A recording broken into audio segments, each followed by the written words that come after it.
आज आपल्या हेड ऑफिसला व्हिजिट करण्यासाठी नामदेव म्हस्के सर आलेले आहेत. त्यांना काही दिवसापूर्वी कल्पना मॅडम आणि प्रवीण गवई सर यांच्या माध्यमातून आपण प्रोडक्ट दिलं होतं.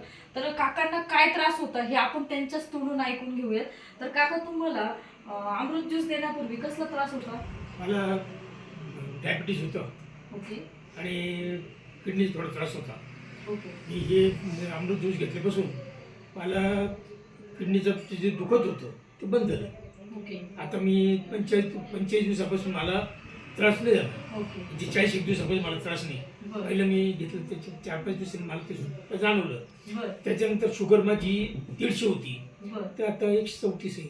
130 134 आहे. 134 130च्या दरम्यान आहे. बघा, काकांना अमृत ज्यूस देण्यापूर्वी किडनीचा पण प्रॉब्लेम होता, किडनी स्टोनचा. त्यांचं खूप प्रचंड प्रमाणात पेन होत होता. आज तो पूर्णपणे थांबलेला आहे आणि त्यांची जी शुगर होती ती आज 130च्या दरम्यान आलेली आहे. जी कितीपर्यंत होती काका? 150 पर्यंतची शुगर आज त्यांची 130 पर्यंत आलेली आहे. बघा, अमृत ज्यूसमुळे त्यांना हा रिझल्ट आलेला आहे. जर तुम्ही पण हे प्रोडक्ट यूज करताय तर 100% तुम्हाला पण बेनिफिट होऊ शकतं. Thank you so much. हर रियाश घर